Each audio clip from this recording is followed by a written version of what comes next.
शिक्षा और संस्कृति की आवाज जानी पहचानी उत्तराखंड मुक्त विश्वविद्यालय आपके लिए लेकर आया है 91.2 एफएम पर बदलते शहर की धड़कन हेलो हल्द्वानी। दोस्तों, हेलो हल्द्वानी एक सामुदायिक रेडियो है और इसे 91.2 मेगाहर्ट्ज की फ्रीक्वेंसी पर आप तक उत्तराखंड मुक्त विश्वविद्यालय लेकर आता है। इस रेडियो पर हम समुदाय के लिए कई तरह के कार्यक्रम लेकर आते हैं, समाज के लिए कई तरह के कार्यक्रम लेकर आते हैं, तो वहीं विश्वविद्यालय से जुड़े हुए शिक्षार्थियों के लिए भी हम कई तरह की जानकारियां इस रेडियो पर यहाँ पर लेकर आते हैं। फिलहाल आज हम बात कर रहे हैं बदलती हल्द्वानी कार्यक्रम में, और इस कार्यक्रम में आज हम बात कर रहे हैं वरिष्ठ पत्रकार और साहित्यकार जगमोहन रौतेला जी से। तो जगमोहन रौतेला जी जाने माने पत्रकार रहे हैं, हल्द्वानी शहर से जुड़े रहे हैं और लगातार हल्द्वानी को इन्होंने देखा है बनते हुए, बसते हुए और आगे बढ़ते हुए।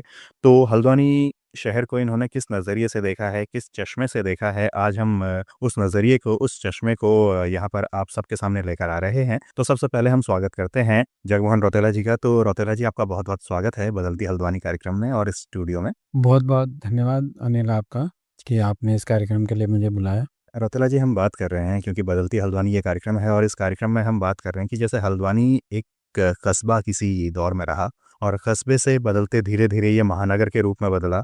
और आज जब अगर बसावट जो हम इस शहर में देखते हैं या इस हल्द्वानी शहर में जो बसावट हम देखते हैं, तो ये बसावट जो हुई कस्बे से शहर बनने की, महानगर बनने की, यहाँ पर ये बसावट कैसे हुई, कब हुई और इसके लिए क्या परिस्थितियाँ रही थी शुरुआती दौर में? हम शुरुआती दौर की बात करें तो शुरुआत में हल्द्वानी का जो पूरा इलाका है, वो एक तरह से गाँव ही आप उसे मान सकते हैं। तो हल्द्वानी के एक शहर के रूप में अगर हम बसावट की बात करें तो इसे लगभग-लगभग हम 200 साल से ऊपर मान के चल सकते हैं। जॉर्ज विलियम ट्रेल जो थे, कुमाऊँ के पहले कमिश्नर थे जब अंग्रेज़ों का शासन था। और वे इस पद पर 1815 से 1836 तक रहे।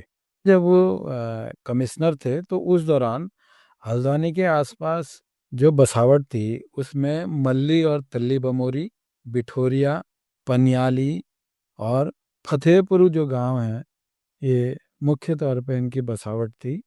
अगर हम बसावट के हिसाब से ही देखें तो लगभग 200 साल से ऊपर ये जो गाँव की हम बात कर रहे हैं, तल्ली और मल्ली बमोरी और फतेहपुर और बिठोरिया और पनियाली को लेके, तो ये 200 साल एक तरीके से हम कह सकते हैं कि हल्द्वानी की बसावट को हुए हैं। और उसमें एक बड़ा स्थिति ये थी कि ये जो गांव जो मैंने कहा, इन गांवों में मुख्य तौर पर भीमताल के आसपास रहने वाले सोन और हैड़ी जाति के लोग ही मुख्य तौर पर इन गांवों में थे। उसमें इस इलाके में जो था, मेवाती डाकुओं का एक आतंक था। तो उसका मुखिया एक तरीके से रंगदारी लेता था इन गांवों में। जब पहाड़ से लोग आते थे यहाँ रहने के लिए जाड़ों में, तो खासकर उन दिनों जाड़ों में ही आते थे लोग और गर्मियों में फिर अपने वापस गांव चले जाते थे। बल्कि उन दिनों मजाक में, क्योंकि पहाड़ों में जाड़ा ज़्यादा होता था और भावर में धूप, जिसे पहाड़ी में घाम कहते थे, घाम बहुत बढ़िया लगता था यहाँ। तो लोग एक तरीके से घाम सेकने भी पहाड़ों में, मतलब मैदान की ओर आते थे। यहाँ फसल भी उगाते थे, गेहूँ और दूसरी चीज़ें जो जाड़ों की जो फसलें होती हैं। और उसके बाद जब वो फसल हो जाती थी तो उसे काट वाट के फिर वापस चले जाते थे। तो मतलब सब नहीं आते थे, कुछ-कुछ लोग आते थे। तो उसको एक आम बोलचाल की भाषा में फिर या मज़ाक में घमतपुए भी लोग कह देते थे। जैसे किसी से मज़ाक हुई थोड़ा, उन्होंने कहा, "तू क्या जानता है? तू तो घमतपुआ हुआ।"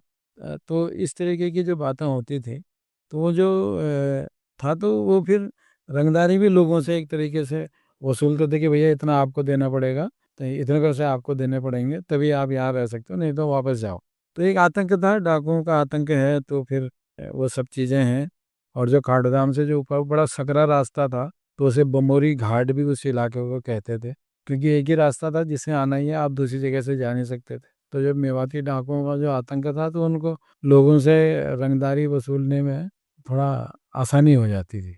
तो जैसे आपने कहा कि घाम तापने के लिए पहाड़ से लोग यहाँ पर आते थे और धीरे-धीरे हल्द्वानी शहर को उन्होंने बसाने का काम शुरू किया क्योंकि जिस तरीके से आपने अभी गाँव के नाम लिए, वो जो गाँव हैं, वो हल्द्वानी शहर की जो हैं, वो सीमावर्ती गाँव एक तरीके से हम देखते हैं उन्हें। तो जो हल्द्वानी शहर में जो बीज की जो बसावट है, वो कब शुरू हुई और वो कौन लोग थे जिन्होंने इसे बसाया और किन परिस्थितियों में जो बीज की बसावट है शहर की, वो होती है?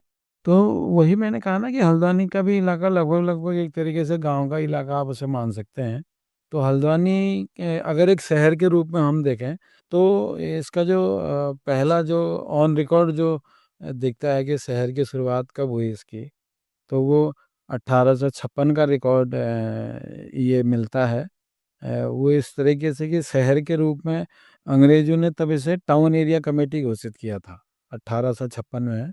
जो परिभाषाएँ हैं शहर की, टाउन की, नगर पालिका की, अब तो नगर निगम की हो गई है, महानगर निगम वाली बातें हो गई हैं।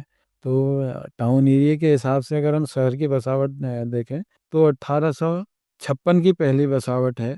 उसके बाद अंग्रेज़ों ने 1885 में इसे नगर पालिका बनाया और उसके बाद 1904 में इसे एक बार फिर नोटिफ़ाइड एरिया बना दिया, तो शायद उनके मानक फिर कुछ बदले होंगे नगर पालिका के, तो उन्होंने जो है इसे फिर नोटिफ़ाइड एरिया बना दिया 1904 में। उसके बाद 2 सितंबर 1942 को काठगोदाम का जो इलाका है, उसको मिला के फिर इन्होंने फिर नगर पालिका हल्द्वानी को घोषित किया उसे और 1 नवंबर 1942 को हल्द्वानी काठगोदाम जो है विधिवत नगर पालिका के रूप में अस्तित्व में आई। जो नगर पालिका बनी ये 1 नवंबर 1942 को बनी और उसके बाद उत्तर प्रदेश में बहुत लंबे टाइम तक चुनाव भी नहीं हुए। फिर उसके बाद 24 नवंबर 1988 को नगर पालिका के चुनाव हुए, तो उसमें हल्द्वानी में भी नगर पालिका के चुनाव हुए, तो नवीन तिवारी जी इसके अध्यक्ष चुने गए थे। और नगर पालिका से अब तो हल्द्वानी काठगोदाम नगर निगम बन गया है। तो ये नगर निगम बना 21 मई 2011 को। तो उसके बाद अब जनसंख्या भी फैल गई है, सब कुछ हो रहा है। तो जैसे आपने कहा कि उत्तर प्रदेश के चुनाव के बाद से हल्द्वानी शहर में काफ़ी हद तक हमें परिवर्तन देखने को मिले हैं। तो जैसे अगर हम बात करें कि उत्तर प्रदेश और उत्तराखंड, जब ये दोनों अलग राज्य बनते हैं, जब उत्तराखंड का एक अलग अपना फॉर्मेशन होता है, उत्तराखंड का अलग निर्माण होता है, राज्य का एक रूप में अस्तित्व में आता है जब उत्तराखंड, तो उसके बाद से जो हल्द्वानी में बदलाव देखने को आपको मिले हैं, वो किस तरीके के बदलाव हैं? नहीं, हल्द्वानी अगर हम देखें तो वही है क्या जो जहाँ शहर के आस-पास जहाँ खेती थी, फसलें होती थी, धान, गेहूँ, गन्ना, मक्का और दूसरी दालें, चना, मसूर, मटर। तो अब उन इलाकों में बदलाव के तौर पे जो मुझे नज़र आता है तो वो स्थिति एक बार ये है कि जो हमारे अच्छे खेत थे जिनमें फसलें होती थी, वहाँ जो एक तरीके से अनियोजित सीमेंट कंक्रीट के जंगल उग गए हैं। क्योंकि उसमें जो खेतीहर जो लोग थे, जो किसान लोग थे, उन्हें बदलते दौर में कई सारी दिक्कतें भी आई। पुरानी पीढ़ी ने तो बड़ी मेहनत करके अपने खेत जोड़े, खेत बनाए, पहाड़ों से आए, जो पूरा बंजर जो इलाके थे, जंगल वाले जो इलाके थे, उन्हें ठीक किया, झाड़ियाँ काटी, बड़ी मेहनत से खेत बनाए। और नई पीढ़ी अब दूसरी, तीसरी पीढ़ी में अगर हम देखें, तो वो खेत लगभग-लगभग बिक चुके हैं, अब हैं नहीं। तो एक तरीके से अगर हम बदलते हुए हल्द्वानी को देखें, तो जहाँ फसलें होती थी बहुत बढ़िया, वहाँ अब सीमेंट कंक्रीट के मकान उग गए हैं, डेयरी जिसे आप कह सकते हैं। लेकिन नियोजन बहुत अच्छा नहीं है। आप किसी भी मोहल्ले में चले जाइए, जल भराव की समस्या है और गलियाँ बहुत अच्छी नहीं हैं मानक के हिसाब से, बहुत संकरी गलियाँ हैं। एक गाड़ी चली जाए तो दूसरी गाड़ी निकालना बड़ा मुश्किल हो जाता है। और इस बीच इस साल बरसात में या हर साल बरसात में अब मोहल्लों में जो है जल भराव की समस्या बड़ा विकराल रूप ले रही है। इस तरीके से और ये है कि बाज़ार के रूप में हल्द्वानी फैला है पहले की अपेक्षा। अब पहले लोगों को छोटी-छोटी चीज़ों के लिए दूसरे शहरों में जाना पड़ता था। सारी सुविधाएँ हल्द्वानी में नहीं थी और तरीके की तो या चीज़ें नहीं मिलती थी। बाहर लोगों को जाना पड़ता था। वो सब चीज़ें ये है कि अब हल्द्वानी में मिलने लगी हैं।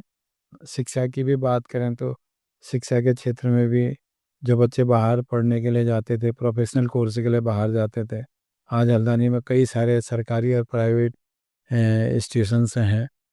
तो बच्चों को पढ़ने की चीज़ें मिली हैं, वैसे अस्पताल की हैं। हालाँकि वो सुविधा अस्पतालों में नहीं है, अभी भी लोगों को गंभीर तौर पर फिर बाहर जाना पड़ता है। लेकिन पहले की अपेक्षा उसमें सुधार हुआ है, नए अस्पताल बने हैं, मेडिकल कॉलेज बना है, बेस हॉस्पिटल में पहले से ज़्यादा बेहतर सुविधाएँ हुई हैं। तो कुछ चीज़ें तो हुई हैं, लेकिन एक शहर के रूप में जो नियोजित जो विकास होना चाहिए था, जो लोगों को मूलभूत जो सुविधाएँ हैं, सड़कों की, पानी की या जल भराव की समस्या से निजात, पीने के पानी की, तो उसमें तो दिक्कत बड़ी है। तो जैसे हम हल्द्वानी शहर के बदलने की बात कर रहे हैं, किस तरीके से हल्द्वानी शुरुआत में एक कस्बे से महानगर की ओर को बदल रहा है, इस बारे हम बात कर रहे हैं। अगर बात करें हल्द्वानी शहर के नाम की, तो क्या हल्द्वानी शहर का नाम पहले से ही हल्द्वानी रहा या फिर पहले कुछ और नाम था और वक़्त के साथ ये बदलता गया? नहीं, हल्द्वानी का इतिहास ये है कि हल्दू जो एक पेड़ होता है, तो उसके नाम से, क्योंकि वो बहुत बड़ी मात्रा में हल्द्वानी के आसपास हल्दू के पेड़ थे और वो इमारती लकड़ी होती है हल्दू। अब तो धीरे-धीरे मेरे हिसाब से बहुत कम शहरों और बहुत बड़ा और विशाल पेड़ भी होता है हल्दू का। हल्द्वानी का ये एक बड़ा दुर्भाग्य मैं इसे कहूँगा कि जिस हल्दू के जंगल या पेड़ों के नाम से, क्योंकि उनकी संख्या बहुत ज़्यादा थी हल्द्वानी में, इस शहर के नामकरण की शुरुआत हुई। हल्दू जो पेड़ था तो वन हुआ, हल्द्वानी का मतलब जंगल हुआ, तो वो हल्दू से हल्दू वन ही बना, मतलब हल्दू का वन। तो हल्दू वन बना, उसके बाद हल्दू वन पहले कहा गया, फिर हल्दू वन ही हुआ अपभ्रंश के रूप में। वही हल्दू वन ही फिर अंग्रेजी में लिखने में या फिर बोलने में वो कालांतर में जो एक नया रूप हम यहाँ का जो दिखाई देता, वो हल्द्वानी के रूप में इस तरीके से आया। तो मैं जो कह रहा था कि ये शहर की जो पहचान है, वो हल्दू के पेड़ अब लगभग ख़त्म है पूरे, उस पर नए पेड़ मुझे लग नहीं रहा है कि कहीं लगाए जा रहे हों। जबकि जो हल्द्वानी के शहर से जो पहचान से जुड़ी हुई जो चीज़ है, वो ठीक है, पुराने पेड़ अपनी उम्र पूरी करने के बाद ख़त्म भी हो जाते हैं, तो नए पेड़ लगाए जाने चाहिए थे।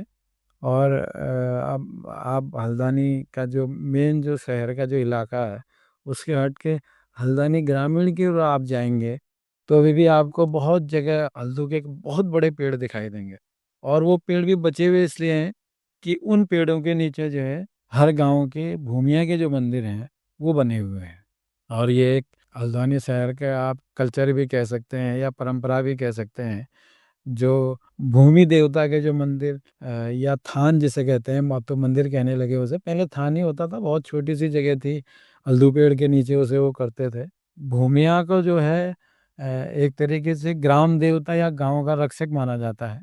जो लोक परंपराएं हैं, तो लोग उसमें साल भर में जब फसलें होती थी, जो नई फसल होती थी, जैसे धान पैदा होने के बाद जब हमने धान काटा, फिर उसका चावल बनाया, तो उसको चढ़ाते थे, उसे नैनाक कहते थे। अब भी गाँव के इलाके में है, तो इन इलाकों में भी आपको जो हल्दू के जो पेड़ दिखाई देंगे, वो उसी परंपरा की वजह से बचे हुए हैं। अभी भी लोग जाते हैं नैनाक चढ़ाने के लिए। और मैं तो इस कार्यक्रम के माध्यम से वन विभाग से भी अपील करूँगा कि जो पुराने जो हल्दू के जो पेड़ हैं, उनके संरक्षण की कार्रवाई की जानी चाहिए, क्योंकि पुरानी पीढ़ी ने तो देखे हैं हल्दू के पेड़ और उसके वनों को भी देखा है। लेकिन जो नई पीढ़ी है, खासकर मैं एकदम नई पीढ़ी भी क्या, मतलब पिछले 25-30 साल की उम्र के जितने लोग हैं, तो शायद बहुत कम लोगों को हल्दू के पेड़ की पहचान होगी। हाँ, कहीं देखा होगा, लेकिन वो जानते नहीं होंगे कि ये हल्दू का पेड़ है। तो मैंने कहा कि जो ग्रामीण इलाका जो अभी भी बचा हुआ है, वहाँ जो भूमिया के जो थान हैं, उनमें उनकी जड़ों में या जहाँ थान है वहाँ स्थापित किए गए हैं, वहाँ हल्दू के पेड़ हैं और बहुत बड़े हैं। अगर आप भी उनको देखेंगे तो लगेगा नहीं यार, इनका संरक्षण किया जाना चाहिए। नहीं तो आँधी है, तूफान है, उसमें टूट जा रहे हैं, या जो खेतों को जो प्लॉटिंग में जो बदलने की जो एक तरीके से रवायत चल चुकी है, तो उसकी वजह से उन हल्दू के पेड़ों को एक बड़ा खतरा है। क्योंकि जब वो खेत प्लॉटिंग में बदल जाएगा, तो जो आदमी प्लॉट खरीदेगा वो तो कहेगा साहब इस पेड़ को मुझे खाली करके दो। और उनको बचाने के बजाय, उनका संरक्षण करने के बजाय, जो बहुत पुराने पेड़ हैं, कोई 100-100 साल पुराने भी पेड़ होंगे, तो ये हल्द्वानी के नाम का एक इतिहास इस तरीके से हमें मिलता है। तो रौतेला जी, जिस तरीके से हमने अभी बात की कि हल्द्वानी के नाम के पीछे जो हल्दू के जो वन रहे, वो कारण रहे और किस तरीके से पर्यावरण को भी एक तरीके से बदलाव हमें यहाँ पर देखने को मिला है, इस बारे में भी आपने कहीं न कहीं हमें जागरूक किया, झकझोर दिया।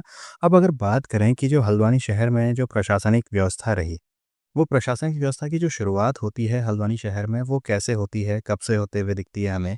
हल्द्वानी में जो प्रशासनिक व्यवस्था का जो शुरुआत होती है, वो भी लगभग वही जब अंग्रेज़ों ने ऐसे एक शहर के रूप में बसाया, टाउन एरिया के रूप में। उस समय जो था, हल्द्वानी का जो मालिक होता था एक तरीके से, उसे खाम सुपरिटेंडेंट कहते थे और उनके साथ एक तहसीलदार और 2 अन्य अधिकारी उनके साथ रहते थे। अभी भी आप बहुत सारे जो हल्द्वानी के आस-पास की जो ज़मीनें हैं, वो आज भी कहा जाता है कि खाम लैंड है। तो उस व्यवस्था के तहत अंग्रेज़ों ने या अंग्रेज़ जो सुपरिटेंडेंट था, जो वैसी जो ज़मीनें थी जिनका मालिकाना हक नहीं था, तो उसका पूरा मालिकाना हक खाम के पास था, खाम सुपरिटेंडेंट के नाम पे। और वो उन्होंने जब बसावट के टाइम पे आया, जो उन्होंने यहाँ मोहल्ले बसाए, तो लोगों को एक दौर ऐसा भी था कि अंग्रेज़ों ने लोगों को बुला के हल्द्वानी में प्लॉट आवंटित किए और बाकायदा उनके रहने के लिए चारदीवारी के लिए आजकल की तरह चारदीवारी तो नहीं होती थी पक्की, लेकिन वो तारबाड़ करने के लिए पैसा देते थे कि ताकि लोग टिके रहें, क्योंकि उन्होंने जंगली जानवरों का भी एक डर बहुत ज़्यादा था। तो ताकि लोग जिनको बसाया गया, जिनको रोका गया, क्योंकि उनको शहर के रूप में इसको डेवलप करना था, तो आज तो ज़मीन बहुत महंगी हल्द्वानी में है। 4,000 5,000 या नैनीताल रोड जैसे में 20-22 हज़ार स्क्वायर फीट तक चली गई है।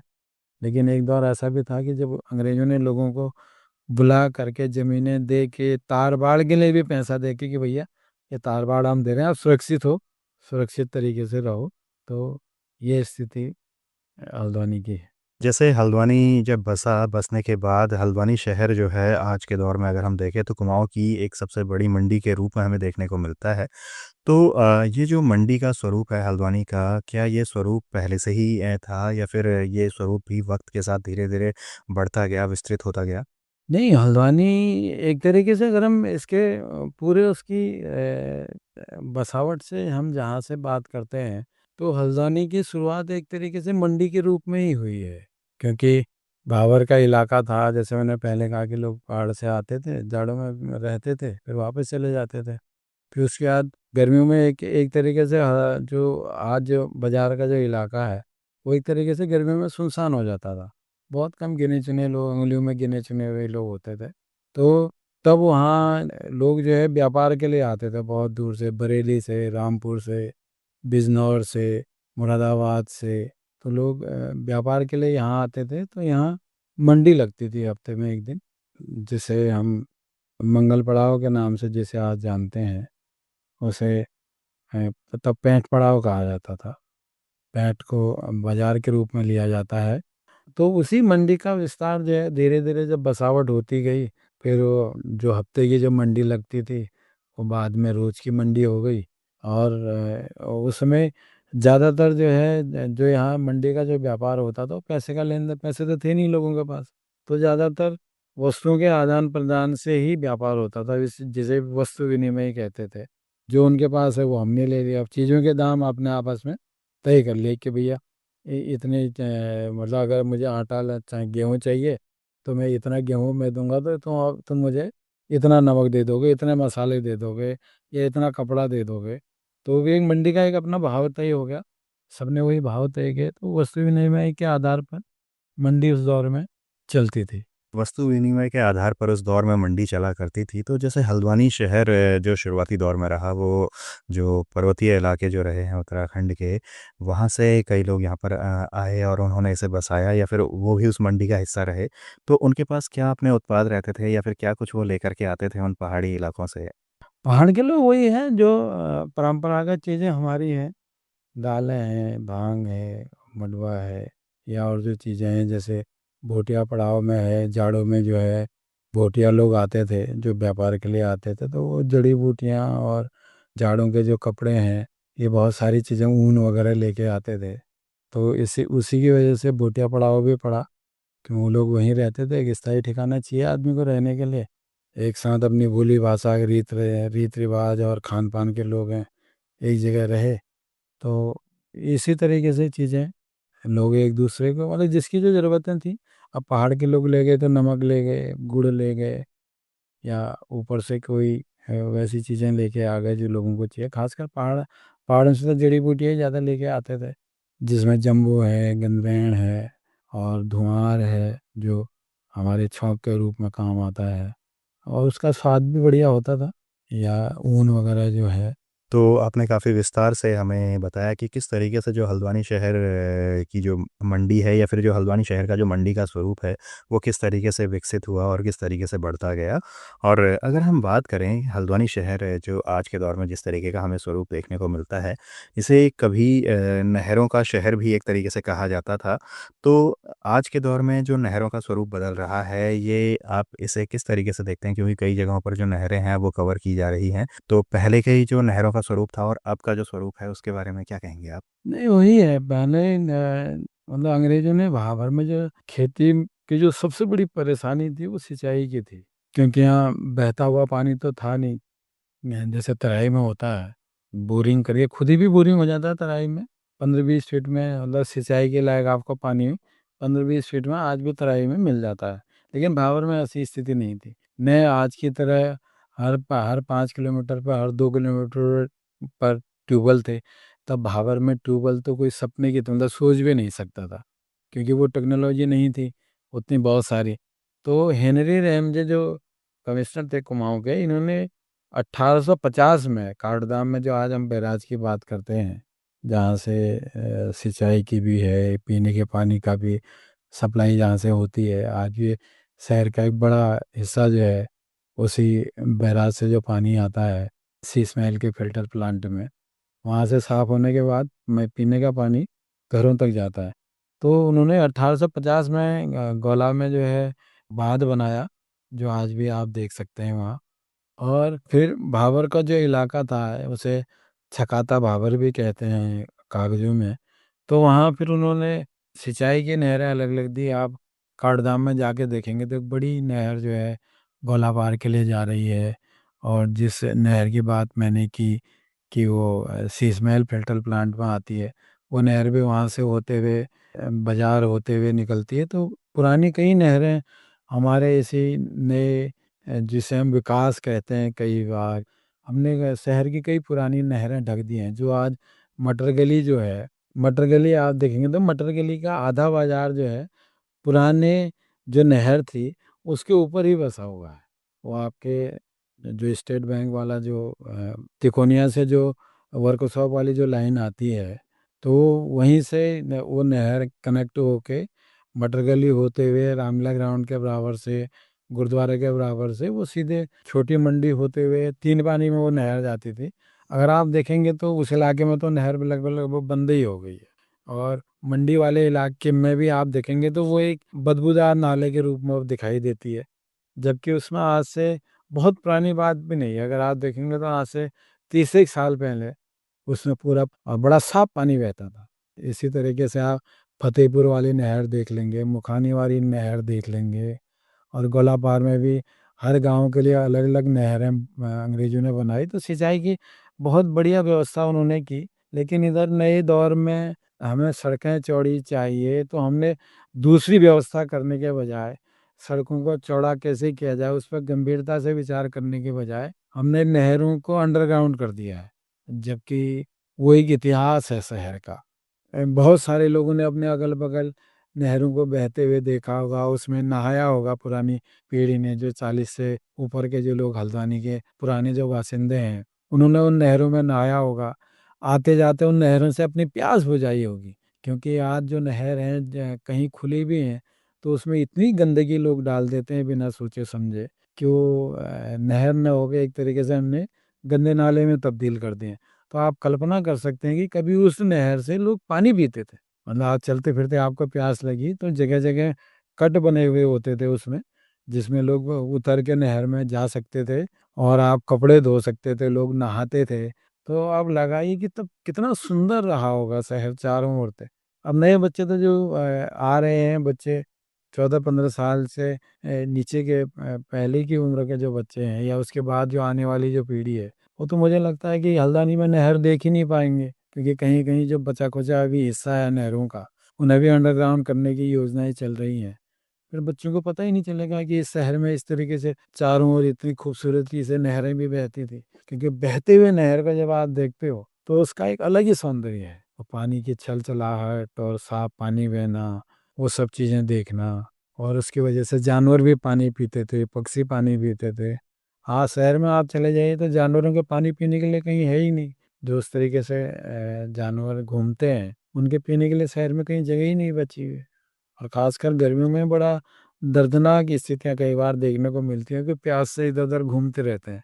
तो ये नियोजन जो है बड़ा तरीके से होना चाहिए। हमको नहरों को अंडरग्राउंड करने के बजाय सड़कों को पहले से ही ज़मीनों का अधिग्रहण करके जो सड़कें हमें चौड़ी करनी है उतना उनका अधिग्रहण करना चाहिए, और नहरों को अंडरग्राउंड करने के बजाय कम से कम मेरा जो व्यक्तिगत मानना है, ठीक है, बहुत सारे लोगों को वो सही भी लगेगा कि नहीं अंडरग्राउंड कर दिया तो क्या हुआ है। लेकिन एनवायरनमेंट के हिसाब से भी सही नहीं है, क्योंकि जब एक बहता हुआ पानी रहता है, तो उस नहर में बहुत सारे जो पानी के जो जीव हैं छोटे-छोटे, या जो वनस्पतियाँ हैं, शैवाल हैं, काई हैं, दुनिया भर के मतलब कई वैरायटी के काई और शैवाल होते हैं, वो भी पनपते हैं। तो एक तरीके से नहरों को अंडरग्राउंड करके जो जैव विविधता है, हम उसे भी ख़त्म कर रहे हैं। जो छोटे-छोटे जो जलीय जीव हैं, वो अंडरग्राउंड नहर में नहीं पनप सकते, क्योंकि उन्हें धूप भी चाहिए उनको, ऑक्सीजन की मात्रा अगर अंडरग्राउंड रहेंगी तो पानी में ऑक्सीजन का वो लेवल वो नहीं रहेगा। और मछलियाँ जो बहती हुई नहरों में होती थी, आने वाले वक्त में मछलियाँ भी खत्म हो जाएँगी। मछलियों की भी कई सारी प्रजातियाँ इस तरीके से खुले पानी में बहती हैं। तो ये एक बड़ा पर्यावरण के लिहाज से बड़ा चिंताजनक और सोचनीय विषय है कि नहरों को अंडरग्राउंड करने के बजाय सड़कों को चौड़ा करने का जो सही और वैकल्पिक रास्ता है, उसे अपनाया जाना चाहिए। जैसे आपने कहा रौतेला जी कि ये जो शहर है कहीं न कहीं अगर देखा जाए तो इसमें जो विकास की बात है वो अनियोजित तरीके से एक तरीके से देखी जा सकती है। तो अगर हम बात करें जनसंख्या की भी अगर शहर की जनसंख्या जो पहले किसी दौर में ग्रामीण जनसंख्या रही थी जो कि कई बार यहाँ आते थे और उसके बाद वापस चले जाते थे, उसे हम स्थायी जनसंख्या के रूप में नहीं देख सकते। तो धीरे-धीरे ये जनसंख्या यहाँ पर बढ़ी है और ये किस हद तक बढ़ी है आज के दौर में लगभग 2 लाख के पार शायद हल्द्वानी शहर की जो जनसंख्या है वो होगी। तो इस बढ़ती हुई जनसंख्या को आप या फिर इस बढ़ी हुई जनसंख्या को आप किस नज़रिए से देखते हैं? हाँ, हल्द्वानी आज जनसंख्या के लिहाज से बहुत तेज़ी के साथ उभरता हुआ एक शहर है, कि जहाँ हर महीने, हर दिन जनसंख्या बढ़ रही है।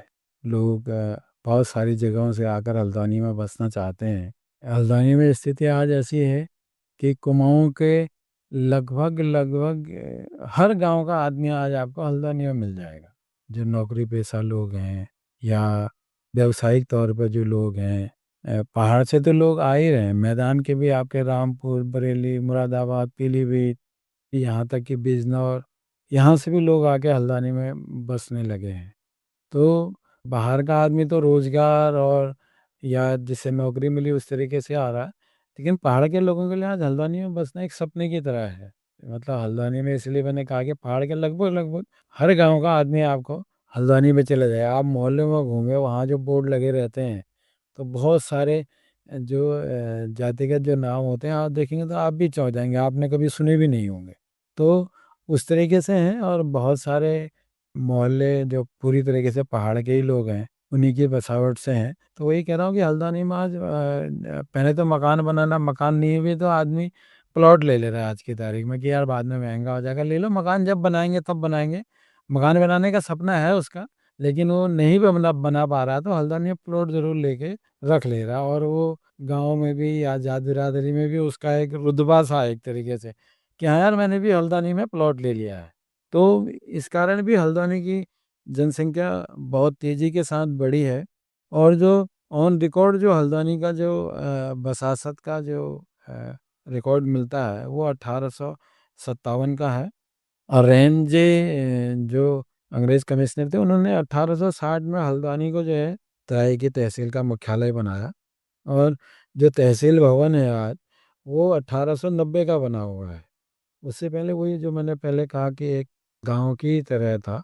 और उसके बाद जब उन्होंने उसे तहसील भवन बना लिया और इसको तहसील मुख्यालय दिया, तो उसके बाद पहली जो जनगणना हुई थी 1881 में, जो हमारे देश में हर 10 साल में जनगणना होती है, जो परंपरा चली है, ताकि उस जनगणना के हिसाब से अगले 10 साल का नियोजन बनाया जा सके, कितनी जनसंख्या बढ़ी है, किस तेज़ी के साथ बढ़ रही है या कहीं घट रही है, तो कितनी घट रही है, ताकि विकास की जो योजनाएँ हैं उनको बनाने में सहूलियत बने। तो इसीलिए हर 10 साल में जनगणना का शुरुआत अंग्रेज़ों ने 1881 में की थी। तब आज जब हल्द्वानी के जो नगर निगम वाला जो आज का जो नगर निगम वाला हल्द्वानी है, जिसमें 2 क्षेत्र हम कहते हैं, एक शहरी, एक ग्रामीण नगर निगम वाला है। क्योंकि ग्रामीण नगर निगम वाला वो इलाका जहाँ अभी भी थोड़ा बहुत खेती बची हुई है, या जो नए गाँव नगर निगम में शामिल किए गए, तो वो जनसंख्या तो मेरे हिसाब से लगभग-लगभग 3 लाख से ऊपर चली गई है, 3 साढ़े 3 लाख चली गई है। और 1981 में जब पहली जनगणना हुई थी, आज के हिसाब से यकीन करना बड़ा मुश्किल होगा। उतनी जनसंख्या तो शायद आज किसी मोहल्ले में होगी हल्द्वानी के।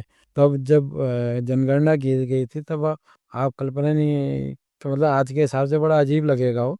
तो हल्द्वानी की टोटल जनसंख्या थी 4012। केवल 4012 लोग 1881 में हल्द्वानी में रह रहे थे।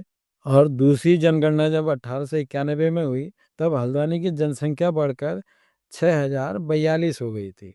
और उसमें भी जो था लगभग तब जो ऑन रिकॉर्ड रहता था, तब हिंदू शब्द नहीं जोड़ा जाता था उसमें, सनातनी लिखा जाता था, जिन्हें आज पूरे सरकारी उसमें हिंदू कहा जाता है या हिंदू करके भरा जाता है।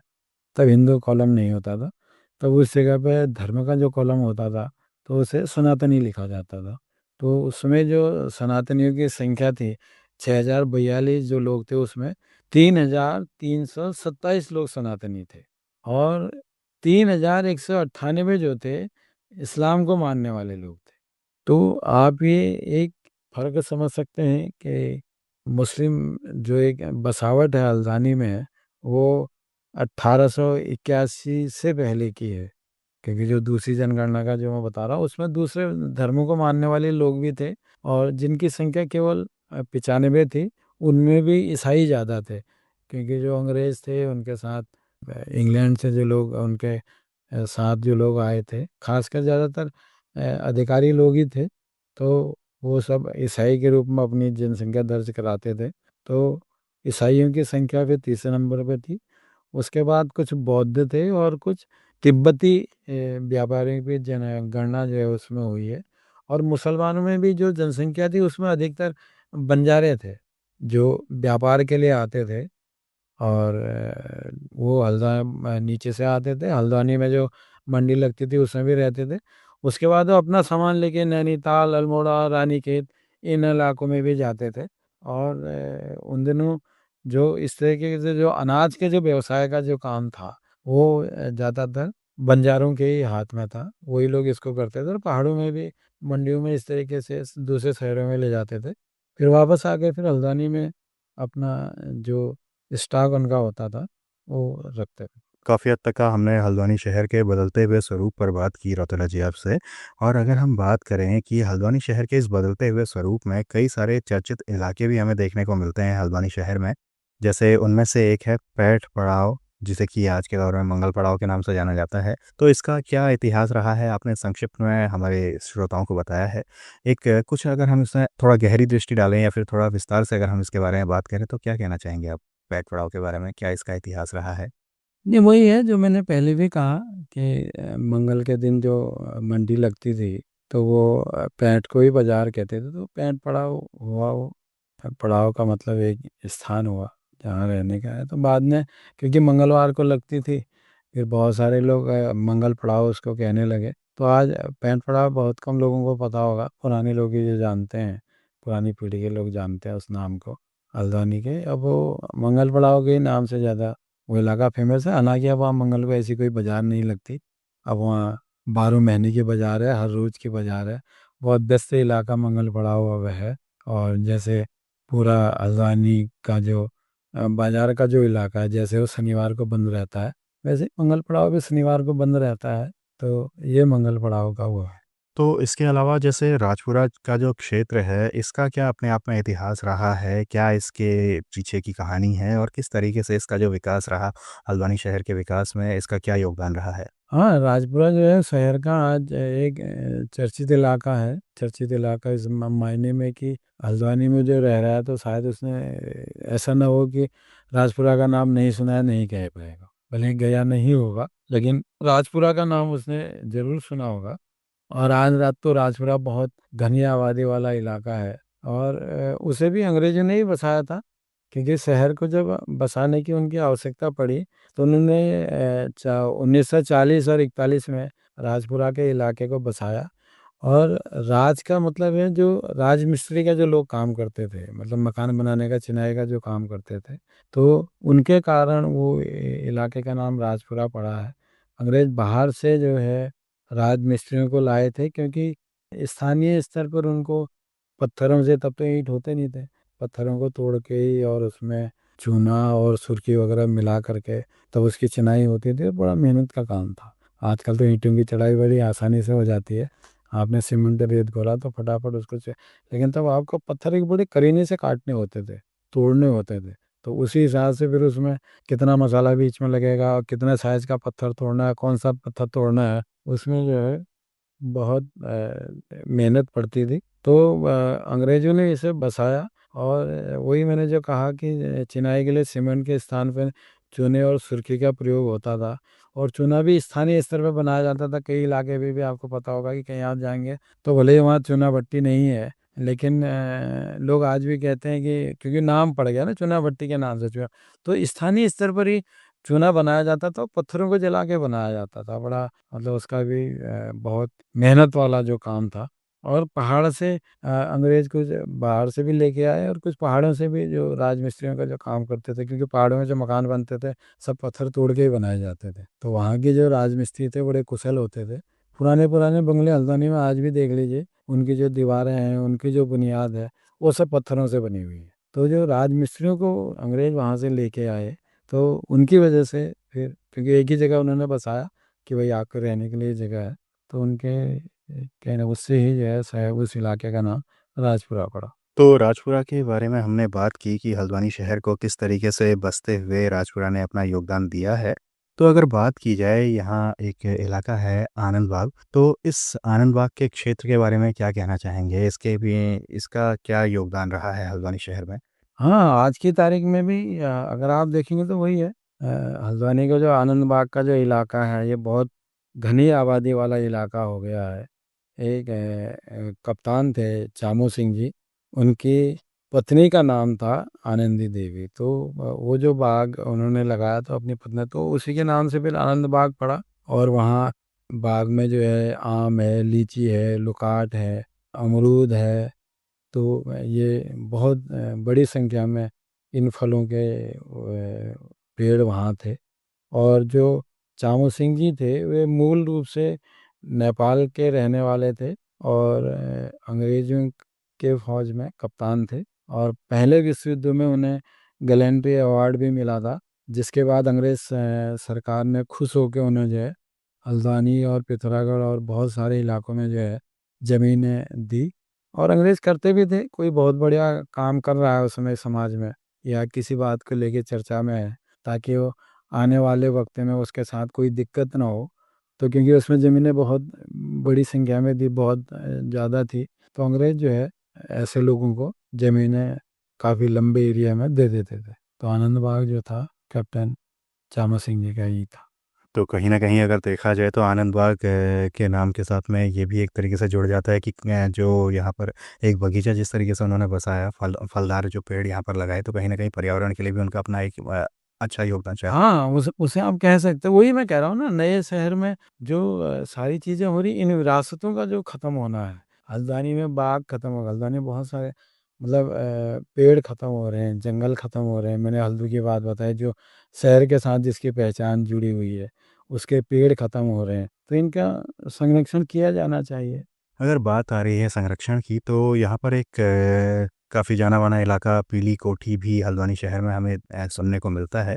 तो हल्द्वानी शहर में जो पीली कोठी है, ये पीली कोठी का जो नाम है ख़ास तौर पर, इसके पीछे क्या वजह रही है?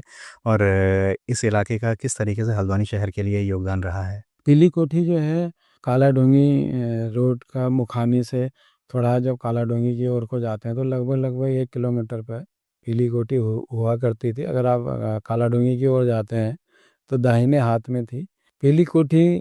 जो है इलाहाबाद से एक होम्योपैथी के डॉक्टर आए थे, जयदत्त गुरुरानी जी। उन दिनों बहुत पहले उनके पूरे इलाहाबाद चले गए थे, फिर वो लौटे वहाँ से। तो वो जो है जयदत्त गुरुरानी जी 1928 में हल्द्वानी आए और कुछ वक्त वो मुखानी के पास किराए में रहे।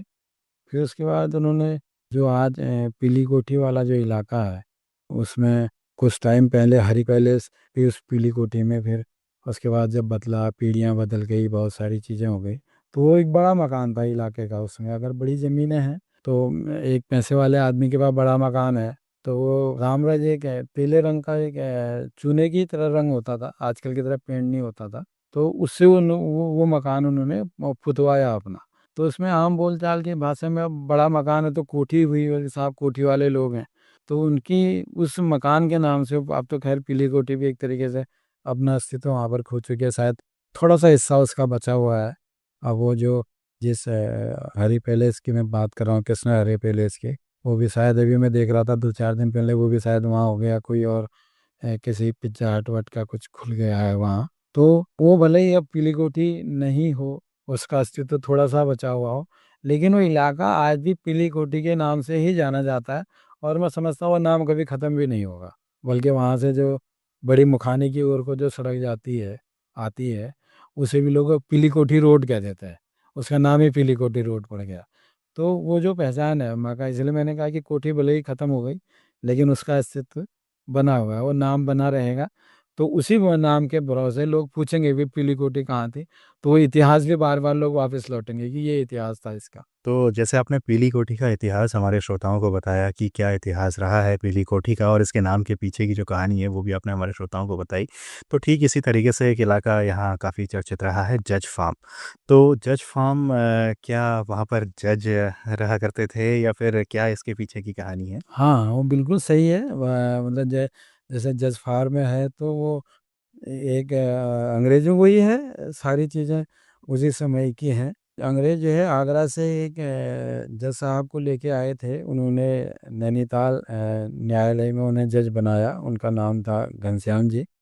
तो मतलब तो उसमें नैनीताल में एक अकेला कोर्ट होता था। और उनके जब वो जज थे नैनीताल न्यायालय में, तब सुल्ताना डाको का जो सेशन ट्रायल हुआ था वो उन्हीं के कोर्ट में हुआ था। बाद में जब सुल्ताना को फांसी की सज़ा हुई तो आगरा में उन्हें फांसी की सज़ा दी गई। और जो जज थे घनश्याम दास जी वो 1940 में रिटायर हो गए थे।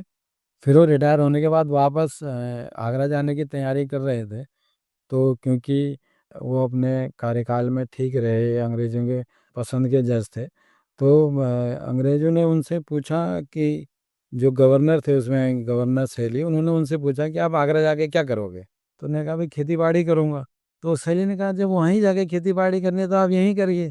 तो जज फार्म वाला जो इलाका है वो एक 75 एकड़ का इलाका था उस समय जो उनको अलॉट किया अंग्रेज़ों ने। फिर उन्होंने उन्हें वो ज़मीन अलॉट की। तो फिर अब बड़ा इलाका हो गया, फिर वो फार्म में लोग कहने लगे, तो जज फार्म के ही नाम पड़ा। और आज भी उस जज फार्म में, हालाँकि अब फार्म कहीं बचा हुआ नहीं है, पूरी कॉलोनियाँ बस गई हैं बहुत सारी।